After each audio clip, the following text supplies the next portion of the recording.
যদি CTET Paper 1 বা CTET Paper 2 qualify কৰিব বিচাৰে তেন্তে ম্যাথমেটিক্স পেডাগজিৰ এই টিচিং ইনস্ট্ৰুমেন্ট টপিক একেবাৰে মিস নকৰিব। জিও বোৰ্ড, টেনগ্ৰাম, এবাকাস, জিওজেব্ৰা এইবোৰ নাম শুনিছে, কিন্তু এক্সামত প্ৰশ্ন আহিলে উত্তৰ দিব পাৰিবনে? আজি সকলো টিচিং ইনস্ট্ৰুমেন্ট ট্ৰিক্স সহ শিকিম। সো বলক ভিডিওটো স্টাৰ্ট কৰো। সো ম্যাথমেটিক্যাল ইনস্ট্রুমেন্ট বা teaching AIDS number 1, Jio board. A board with pegs used to make geometric shapes using rubber bands। তার মানে রাবার ব্যান্ড ব্যবহার করে বিভিন্ন জ্যামিতিক আকৃতি বনাব পারা খুঁটি থকা এখন বোর্ড। তার মানে এখন বোর্ড, সেই বোর্ডত কি হয় বিভিন্ন ধৰণৰ জ্যামিতিক শেপ বনোৱা হয়, জ্যামিতি আকৃতি বনোৱা হয়। আৰু সেই আকৃতিবিলাক বনালে কি হয়, help students create 2D shapes. শিক্ষাৰ্থীক দ্বিমাত্ৰিক মানে 2D আকৃতি সৃষ্টি কৰাত সহায় কৰে। ইউজ টু টিচ জিওমেট্ৰি, জ্যামিতি শিকোৱাৰ বাবে ব্যৱহাৰ কৰা হয় geoboard. Identifies shapes such as square, rectangle, triangle etcetera. বিভিন্ন ধৰণৰ জ্যামিতিক শেপ যেনেকে বৰ্গ, আয়ত, ত্ৰিভুজ আদি আকৃতি চিনাক্ত কৰিবলৈ সহায় কৰে জিও বোৰ্ডে। ডেভেলপস স্পাশিয়াল আন্ডাৰস্ট্যান্ডিং, আনিক বা স্পাশিয়াল ধাৰণা বিকাশ কৰে। সো এইখিনি আছিলে জিও বোর্ড। যেমন এনেকে কোয়েশ্চন আহে জিও বোর্ড কি শেপত হয়, তার মানে কি শেপত ড্র কৰিব পাৰি, যে 2D শেপ, যে জিও বোৰ্ডটো কিহৰ কাৰণে ইউজ কৰা হয়। সো এইকেইটা পইণ্ট আপোনালোকে চাব। সো ইয়াৰ পৰা আনসাৰখিনি কৰিব পাৰিব। নেক্সট ইনস্ট্ৰুমেন্টটো হৈছে tangram. A traditional Chinese puzzle consisting of 7 geometric pieces. So tangram কি হয়, 7টা জ্যামিতিক টুকুৰাৰে গঠিত। 1, 2, 3, 4, 5, 6, 7। সো আপোনালোকে সবে নিশ্চয় পাজল বিলাক দেখা পাইছে, সৰু ল'ৰা ছোৱালী যে খেলে বা আমিও কেতিয়াবা খেলো। সেই পাজলস বিলাক খেলিলে কি হয়, develops logical thinking. Logical thinking develop হয় নে নাই, মানে যুক্তি চিন্তা বৃদ্ধি কৰে। কাৰণ পাজল বিলাক মিলাব হলে আপোনাৰ ব্ৰেইন খটাব লাগে না না লাগে। যে ইমপ্ৰুভস স্পাশিয়াল আন্ডাৰস্ট্যান্ডিং, স্থানিক বুজাবুজি উন্নত কৰে, মানে ইমপ্ৰুভ হয়। আন্ডাৰস্ট্যান্ডিং লেভেলটো ইমপ্ৰুভ হয়। এনহেন্স ক্ৰিয়েটিভিটি, সৃষ্টিশীলতা বা ক্ৰিয়েটিভিটি বৃদ্ধি কৰে। Helps students learn geometric shapes and relationships, জ্যামিতিক আকৃতি আৰু সিহঁতৰ সম্পৰ্ক বুজাত সহায় কৰে ষ্টুডেন্টক। সো এইখিনি আছিলে টেনগ্রাম। টেইলর এবাকাস। টেইলর এবাকাস কি হয়, a mathematical tool use for basic arithmetic and place value, যে গণনা আৰু স্থান মান শিকোৱাৰ বাবে এক শিক্ষামূলক সঁজুলি এইটো হয়। প্লেস ভ্যালু বা স্থান মান বা গণনা শিকোৱাৰ বাবে এই ব্যৱহাৰ কৰা হয়। টিচেস প্লেস ভ্যালু, যে প্লেস ভ্যালু শিকোৱা হয়। হেল্পস ইন কাউন্টিং নাম্বাৰস, সংখ্যা গণনা কৰাত সহায় হয় ইয়াৰ দ্বাৰা।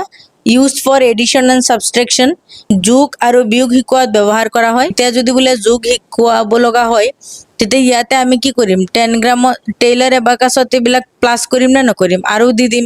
কিন্তু যেতিয়া মাইনাস মানে আমি আঁতৰাই দিম, তেতিয়া মাইনাস হ'ব নে নাই, হ'ব। ইমপ্ৰুভ মেণ্টেল ক্যালকুলেটৰ স্কিল, মানসিক গণনা দক্ষতা বৃদ্ধি কৰে। নেক্সট হৈছে GeoGebra, an educational mathematics software. গণিত শিকোৱাৰ এটা এডুকেশনাল সফটওয়্যাৰ হৈছে GeoGebra. Used for teaching geometry, algebra and statistics. Geometry, algebra আৰু স্ট্যাটিস্টিক্স শিকোৱাত ব্যৱহাৰ হয়। মেক্স ম্যাথমেটিক্স ইন্টাৰেক্টিভ, গণিত সহজ আৰু ইন্টাৰেক্টিভ কৰি তোলে। Supports teaching and learning with visual modes, visual মোডসৰ জৰিয়তে শিক্ষণ উন্নত কৰে। যদি ছাত্ৰ ছাত্ৰীক আপুনি সফটওয়্যাৰৰ যোগেদি দেখুৱাই আছে, তেতিয়া কি উন্নত হয় নে নাই, টিচিং লাৰ্নিং প্ৰচেছটো উন্নত হ'ব নে নাই, হ'ব। তাৰমানে এক্সাম্পল দি পেলাই দেখুৱাই যদি আপুনি শিকাই আছে, তেতিয়া টিচিং লাৰ্নিং প্ৰচেছটো কি হয়, উন্নত হয়। Not suitable for visually impaired students without assistive technology, assistive technology নাথাকিলে দৃষ্টিহীন শিক্ষাৰ্থীৰ বাবে উপযুক্ত নহয়। নেক্সট ডেন্স ব্লক, এইবিলাক দেখা পাইছে block. So concrete blocks use to টিচ নাম্বার কনসেপ্ট, যে সংখ্যা ধাৰণা শিকোৱাৰ কনক্ৰিট ব্লক হয় এইটো। কনক্ৰিট মানে দেখাই দেখাই শিকোৱা, যিটো এইকেইটা ব্লক দেখাই পেলাই কনসেপ্টটো দিয়ে ষ্টুডেণ্টক। টিচাৰ্ছ প্লেচ ভেলু, এইটো দেখাই কৰিলে প্লেচ ভেলুৰ সংখ্যাৰ ধাৰণা যিটো আছে সেইটো হেল্প হয়। হেল্পস ইন কাউন্টিং, কাউন্টিঙতো হেল্প হয়, মানে গণনা শিকোৱাত সহায় হয়। ইউজড ফৰ এডিশন এন্ড সাবট্ৰেকশন, এইটো ক'ত ইউজ হয়, যোগ আৰু বিয়োগ কৰাৰ ক্ষেত্ৰত। ডেভেলপস আন্ডাৰষ্টেণ্ডিং অফ ডেচিমেলস, ডেচিমেলস বুজিবলৈ সহায় কৰে, মানে দশমিক বুজিবলৈ সহায় কৰে। আপোনালোকে এই পইণ্ট কেইটা মনত ৰাখিব, এই পইণ্ট কেইটাৰ পৰা কুৱেশ্যনছ বিলাক আহে। তো আমি সবে গ্ৰাফ পেপাৰ ইউজ কৰিছো নহয় জানো।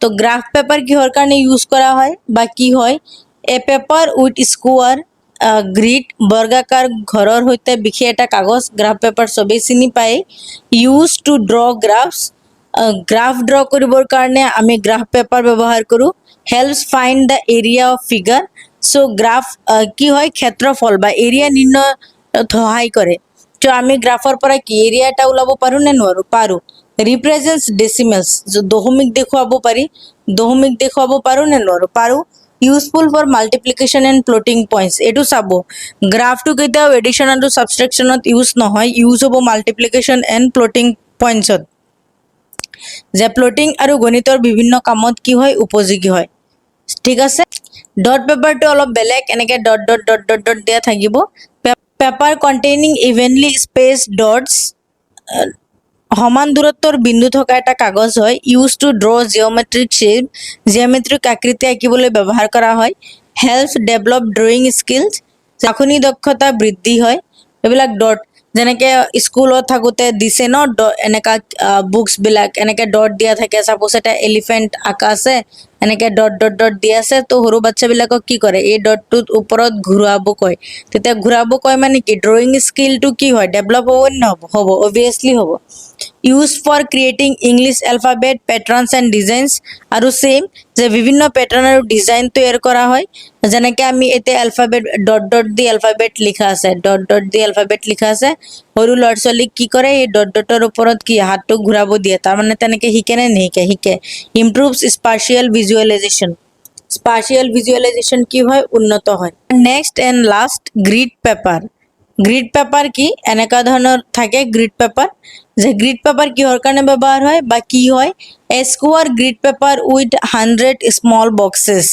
যে এটা ঘৰৰ গ্ৰিড পেপাৰ থাকে ইউজ টু টিচ ডেচিমেলছ দশমিক শিকোৱাত ব্যৱহাৰ হয় হেল্প এক্সপ্লেইন পাৰ্চেণ্টেজ বুজাবলৈ সহায় কৰে মানে শতাংশ বুজাবলৈ সহায় হয় ৰিপ্ৰেজেণ্ট ফ্ৰেকশ্যন ভিজুৱেলি ফ্ৰেকশ্যন দৃশ্যমান বুজায় improve understanding of place value ধাৰণা শক্তিশালী কৰে সো ভিডিওটো ভাল লাগিলে লাইক কমেন্ট শেয়াৰ কৰিব আৰু এনেকুৱা ধৰণৰ ভিডিঅ' পাবলৈ ফলো কৰিবলৈ নাপাহৰিব so thank you so much for ৱাচিং দ্য ভিডিঅ' এইখিনি পইণ্ট মই এক্সপ্লেইন কৰিছোঁ ইয়াত ইমান বুজিব লগা একো বস্তু নাই সেই পইণ্টখিনি আপুনি ধুনীয়াকৈ মনত ৰাখিব বুজি পাবলৈ চেষ্টা কৰিব যে কোনটো এইডছে কি কৰে এইডছ ক'ত ব্যৱহাৰ হয় কিহৰ কাৰণে ব্যৱহাৰ হয় কি উন্নত হৈ আছে সেইকেইটা মনত ৰাখিব আৰু তাৰ পৰাই কুৱেশ্যন আহে আৰু সলভ কৰিব পাৰিব thank you so much for ৱাচিং দ্য ভিডিঅ'